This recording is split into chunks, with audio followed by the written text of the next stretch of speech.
The desert holds monuments to ambition, some completed, some crumbling, and some never given the chance to rise. Among these stands the Pyramid of Sekhemkhet, or rather, what remains of it, a flat, stepped outline in the sand, barely emerging from the earth at Saqqara. It was meant to rival the step pyramid of Djoser, perhaps even surpass it. But fate intervened, and Sekhemkhet's vision was left unfinished, his reign cut short, his legacy sealed beneath the sands. Sekhemkhet came to the throne after Djoser, inheriting a kingdom in its golden dawn. His Horus name, Sekhemkhet, means powerful in body, a title that promised strength, vigor, and authority. His chief architect was likely Imhotep himself, the same mind who had transformed stone building forever. The plan was bold, a pyramid larger than Djoser's, its base broader, its steps rising higher, its complex sprawling across Saqqara's plateau. It would proclaim that Egypt's kings were not content to follow precedent, they would challenge it. But the sands tell another story. Archaeological evidence suggests Sekhemkhet's reign lasted only about 6 years. Construction halted. The pyramid rose just one step before it was abandoned. Its walls never faced, its chambers never fully carved. The cause remains unknown. Some suggest sudden death, others political upheaval, perhaps even a plague. Whatever the truth, the monument became less a staircase to the heavens and more a monument to mortality, a reminder that even kings cannot outrun time. Beneath the structure, in a sealed alabaster sarcophagus found by archaeologists in 1950, there was no royal mummy, only emptiness. The untouched seals and pristine condition suggested it had never been disturbed by tomb robbers. The absence of a body turned Sekhemkhet's resting place into a riddle. Was he buried elsewhere in secret to protect his remains? Or was his funeral never completed, his death so sudden that the rites of kingship were left undone? Sekhemkhet's reign is a whisper in history, a few inscriptions, fragments of his name, and the bones of an unfinished dream in the desert. Yet that whisper carries weight. In his brief time, he continued Egypt's push toward monumental stone architecture, laying the groundwork for the grand designs of later kings. His pyramid may lie incomplete, but its silence speaks of the fragility of even the most powerful lives. In the windswept ruins of Saqqara, it is as if time itself stopped, leaving us not with a story of triumph, but with an unanswered question.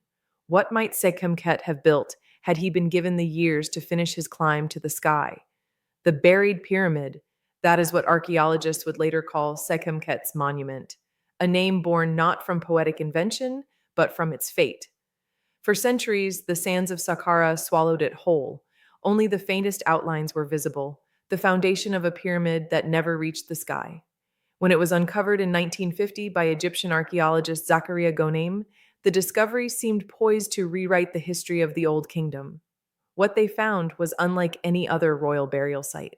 Descending into the unfinished substructure, Gonem's team entered corridors still sharp-edged from the chisel, as though the workmen had laid down their tools only yesterday. Deep within, they reached the burial chamber, a place untouched since the reign of the Third Dynasty. There, in the dim light, stood an alabaster sarcophagus, sealed tight, its surface unmarked by time. To find such a treasure intact was beyond rare. Most tombs, even royal ones, had long since been plundered by thieves or dismantled for their stone. Here, it seemed, was the king's eternal bed, unbroken and waiting. The world held its breath as the lid was raised, but the chamber did not hold the wrapped body of a pharaoh. It held nothing. Empty stone where a king should have been. No gold, no funerary goods, not even a scrap of linen. The seals had not been broken, the entrance had not been disturbed. It was as if Sekhemkhet had been promised eternity but never granted it. The emptiness invited speculation. Had his death come so suddenly that his burial was delayed, his body interred elsewhere in haste? Was the unfinished pyramid a victim of political turmoil, its construction halted before the funeral rites could be completed? Or was the absence deliberate, a decoy tomb meant to protect the king's remains from desecration, hiding his true burial place somewhere still lost beneath the desert? Other finds in the pyramid complex only deepened the mystery. In one chamber, archaeologists discovered a cache of fine jewelry, gold bracelets and inlaid ornaments, as pristine as the day they were made. And in another part of the complex, the mummified remains of a small child were found, perhaps a royal family member, though no inscription revealed their name. It was a tomb half finished, half inhabited, frozen between purpose and abandonment. Standing at the edge of Sekhemkhet's pyramid today, you can see where the first step begins to rise, broad and wide, promising greatness, and where it stops abruptly, as if history itself had turned the page mid sentence. The silence around it is not just the silence of the desert, it is the silence of a life's work left undone, a monument built not to eternity, but to interruption. Sekhemkhet's reign is a reminder that even in the age of divine kingship, a pharaoh's power was not immune to the brevity of life.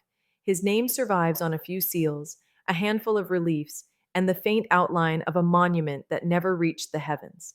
Unlike Djoser's soaring step pyramid or the colossal tombs of later kings, his pyramid remains embedded in the earth, a shadow of what might have been, a dream halted before it could fully take shape. In that way, his story is not one of triumph carved in stone, but of absence made permanent. The unfinished steps are not just blocks of limestone, they are the frozen gestures of thousands of workers, abruptly stopped mid motion. The empty sarcophagus is not simply a box without a body, it is the echo of a funeral procession that never arrived, a ritual that history refused to complete. And yet, there is a strange immortality in incompletion. The other kings of the Old Kingdom left monuments that tell their stories plainly, their achievements fixed in the permanence of stone. Sekhemkhet left questions. Questions endure. They draw us back to Saqqara's plateau to stand before the low, broad foundation and imagine the towering pyramid it was meant to be. They make us wonder about the man behind the title, powerful in body, a king who began to climb the steps toward the gods, only to be pulled away before he could reach the first summit. The desert wind sweeps across the site, whispering over the open foundation. It is not the sound of completion, but of an unfinished song. Sekhemkhet's legacy lies not in what he left behind, but in the space between, the space where history pauses, the space where we lean forward, hoping to catch the next line that never comes. And in that silence, his story, half told, still lives.